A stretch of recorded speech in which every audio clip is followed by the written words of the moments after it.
Welcome to the Connected Leaders Academy virtual conference designed to reshape your vision of transformation. As we navigate the evolving business landscape, our speakers will unveil innovative strategies to manage and initiate change. Prepare to adapt, innovate, and lead, ensuring your role in this transformative era.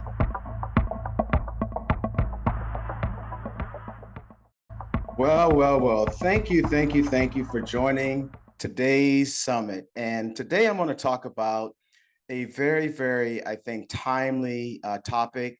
It's all in your head, how to master your mindset. And I say it's timely because, this time of the year, as we are about to end 2024 and start 2025, it's that time of the year where we're in reflection mode, right? We're at the end of the year where there's been weddings, there's been birthdays. As a matter of fact, my brother, him and his wife, they had a baby. My niece got married.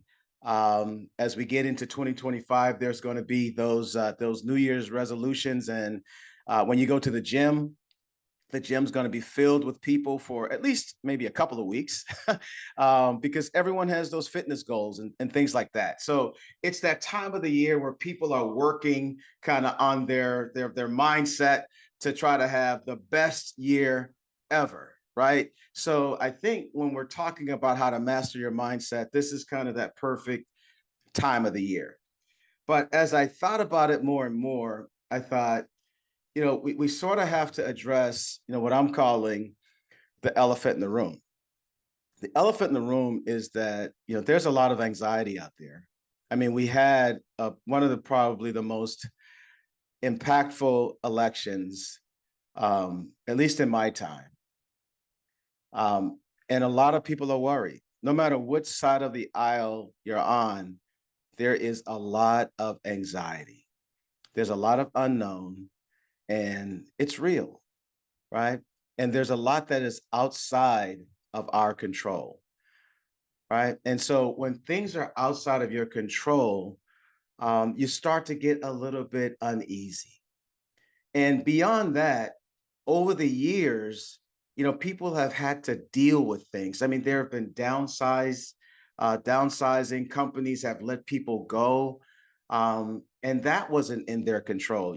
One day you have a job, the next day you get a phone call, and you don't have a job. I was a part of a situation where I had to call people when I worked for a company in corporate America and let them know that they didn't have a job. That was not in their control. So I'm not minimizing the fact that certain things are out of your control and you have to kind of deal with that. So I don't want to dismiss the fact that there are sometimes things that you can't control that makes you uneasy and gives you anxiety, right? So I don't want to dismiss that at all. But mastering your mindset, it starts with the understanding that there are things that you can't control. And for those things, you're not trying to master those things. Mastering your mindset is understanding those things that you can control. And how do you take those things that you can control and actually take control of them and have a better life, have a healthy life, and have a prosperous life? And so we're going to talk about that. We're going to talk about how do you separate those things that you can't control and take control of those things that you can control. And to do that, I'm going to talk about a story. Some of you guys may have heard of this story. It's a story of these identical twins. These identical twin boys had a father who was an alcoholic. The father was an alcoholic. He was an abusive man. Unfortunately, these two young men, their mother died when they were young. They were young, and they were the son of a single father who was abusive and who was a drunk, right? That was not in their control. He treated them horribly, mentally and physically. They did not have a really good living condition. Some days they didn't eat. They didn't have the best clothing. They did not have the best upbringing. right? One of those identical twins, for the most part, almost followed the footsteps of dad. He actually dropped out of school. He got in trouble with the law. He was in and out of prison. He became homeless. He just had a horrible life. The other son looked at his father, looked at his living conditions, and he made a decision. I am not going to live this way. He decided, I am going to basically do the opposite that my father did. I am going to buckle down and do well in school. I'm going to have a prosperous life. He ended up doing well in school, college, advanced degrees. He was a businessman. He had a family, children, and had a successful life. These were identical twins that lived in the same household under the same conditions with the same father who was abusive, who was an alcoholic, but they turned out very, very different. You can say one went left and the other went right. Now, this was so fascinating to so many people that there was this reporter in that town that just had to find out, why did these two sons turned out so differently? So the reporter found these two brothers and decided, I have to find out, why did they turn out so different? So he interviewed both of these kids. Actually, I should say both of these men. He interviewed the brother that became basically the homeless man who went to jail back and forth and everything like that. And he wanted to find out why, after seeing how your father kind of had his life and how he treated you, why did you end up becoming just like your father? Why did that happen? And he said, growing up under my father's roof, looking at how he behaved, I thought that I had no choice. I saw how he treated us. I saw his life. And in my mind, I had no choice but to become the way I became. So that was interesting. The reporter then looked at the successful guy and he asked the successful brother, well, you grew up in the same environment. How did you come out and turn out so differently? So the successful son said, I saw my father, I saw my brother, and I made up my mind that I was going to be the exact opposite. I was going to do the exact opposite. I did not see myself being an alcoholic. I saw myself being a successful person. I saw myself being a good father. I saw myself being a family man. I saw myself being a businessman. I visualized myself being successful. The difference between the brother that became an alcoholic, a drunk, a criminal, and the brother that became a successful businessman and family man was mindset. So now what I'm going to do is I'm going to share with you 3 skills, 3 very important things that you have to do to master mindset that the successful brother did. The first thing you have to do when you master your mindset is you have to visualize yourself doing the thing before you do the thing. You see, the successful brother saw himself being a successful businessman way before he was a successful businessman.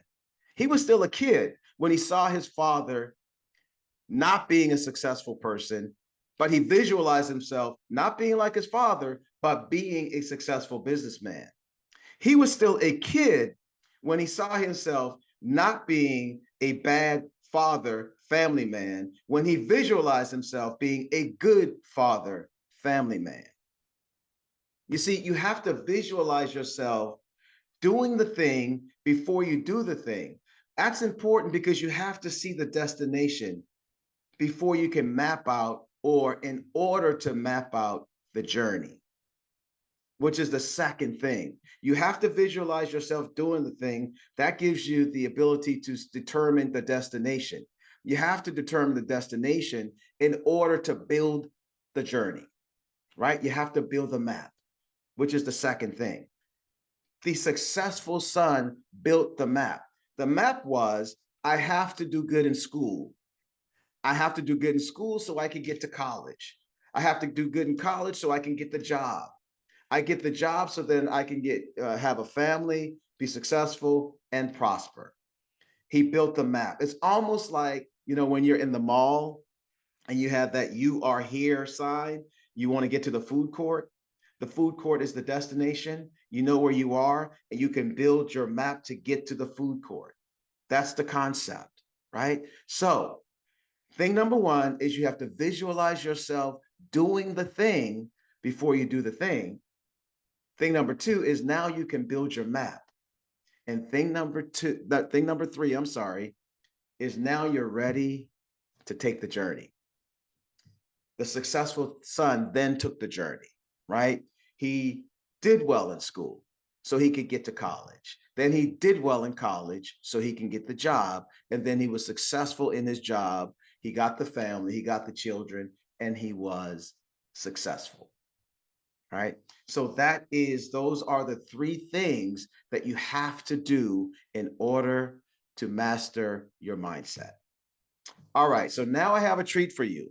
I am going to share with you a real life story of Cedric Singleton mastering his mindset. And the title of this story is called From Soldier to Salesman. So in 1993, Lieutenant Cedric Singleton, first lieutenant, was a soldier in the United States Army. I was stationed in Fort Carson in Colorado Springs. And as a first lieutenant, I had just made the captain's list. I was captain promotable, which is a pretty significant thing for a young lieutenant. So I made the list to be promoted to captain. I was newly married. I had a young daughter on the way. I had my bonus son, Walter, and life was pretty good. I had, for those that were armor officers, I was a lieutenant, and I had made top tank platoon. So I had one top tank platoon, which is a pretty significant thing for armor officers. So I had a pretty good career going. I had every indication of becoming a career military officer, right? So things were going pretty well for me. But little did I know that just wanting some free food, because there was a corporate recruiting conference going on in Corpus Christi. I'm sorry, in Fort Carson, Colorado, a corporate recruiting conference that me and some soldiers attended because they had some really good food. That would change the trajectory of my life. So I went to that conference, and the first thing that I saw were these men in suits. We had on fatigues, army fatigues, and these men in suits. These looked like Brooks Brothers suits, and they had on the wingtip shoes, and briefcases were still a thing. So they had the briefcases, and I mean, they just looked like GQ, and I was in awe, right? So they had these suits on, and they were from these Fortune 500 companies, and I mean, they just looked like important people, right? And they wanted young lieutenants like us to join their companies, right?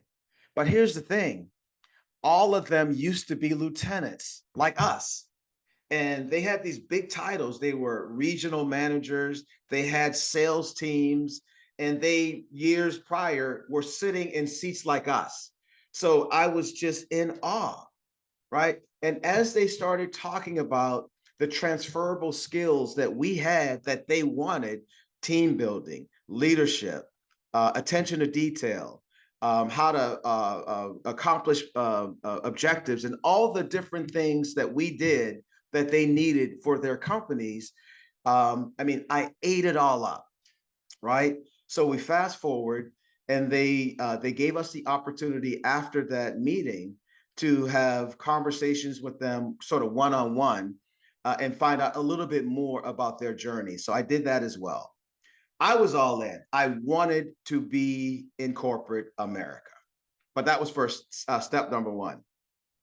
I mentioned that I was newly married, I had a baby on the way, and I had a bonus son. Step number two was I had to talk to my wife, right? She was not all in.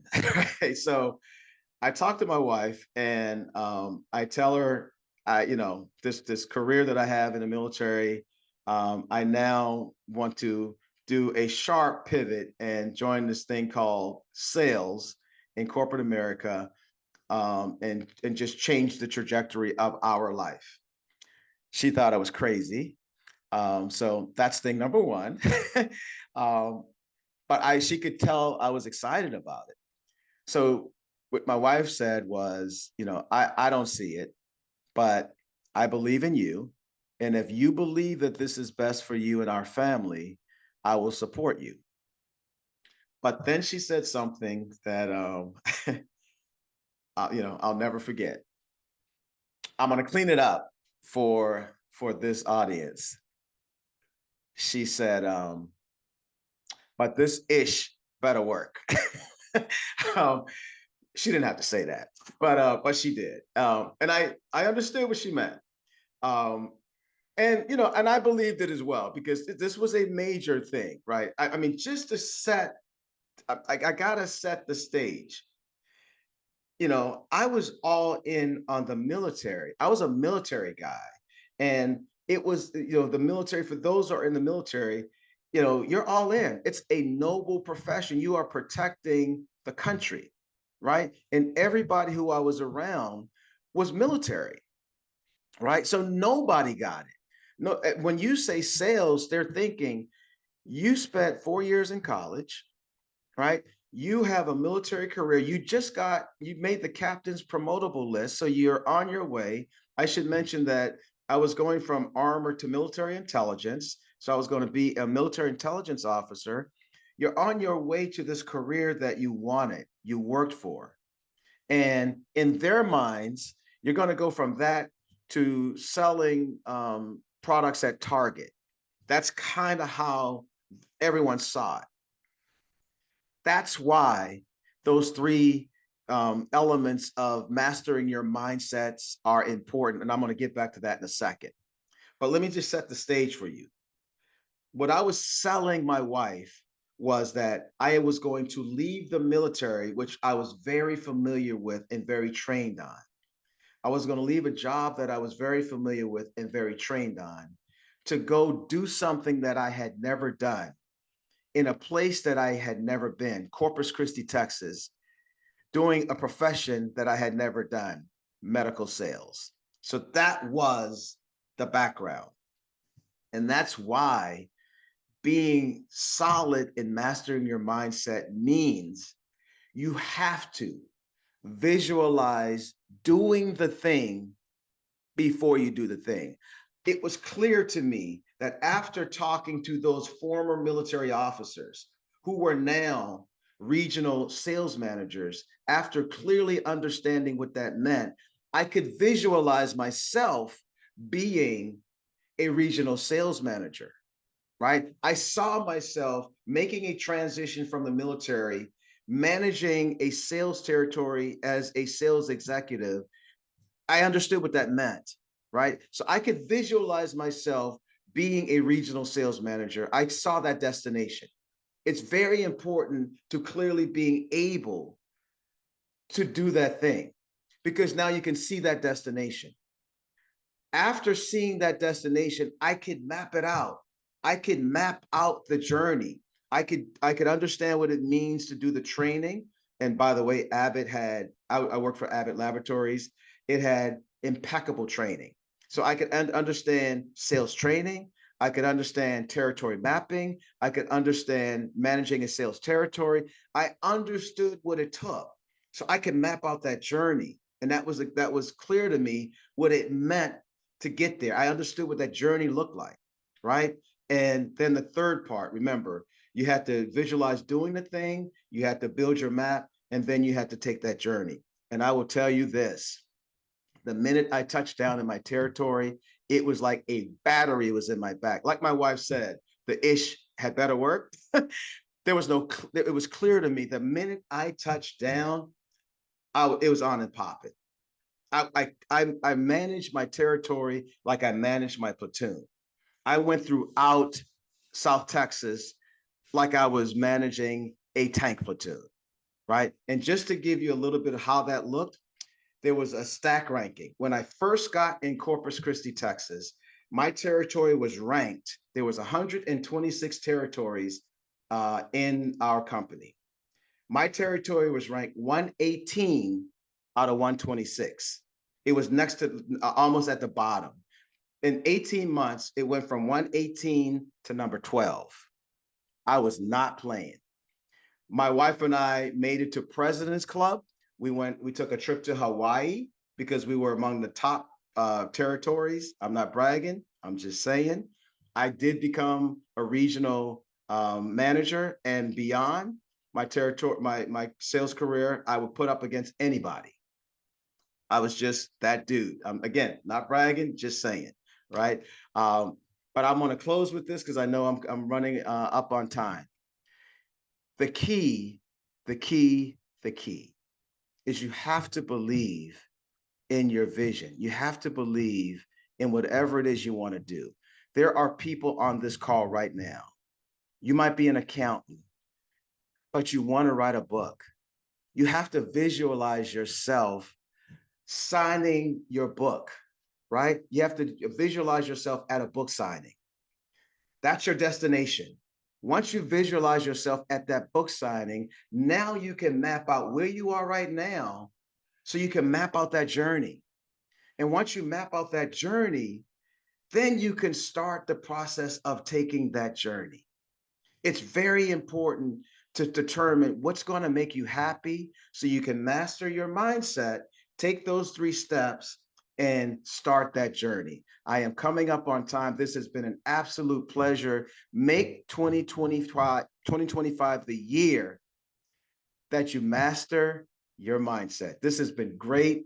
You enjoy the rest of the summit. I love doing these things because I hope I touch somebody. Have a great rest of the summit. Enjoy. Thank you. Thank you for participating in today's enlightening session. As we transition to our next expert, remember that each strategy and insight is a step toward becoming a transformative leader in your field. Visit connectedleadersacademy.com to stay engaged and informed. The journey of change is ongoing. Let's move forward together.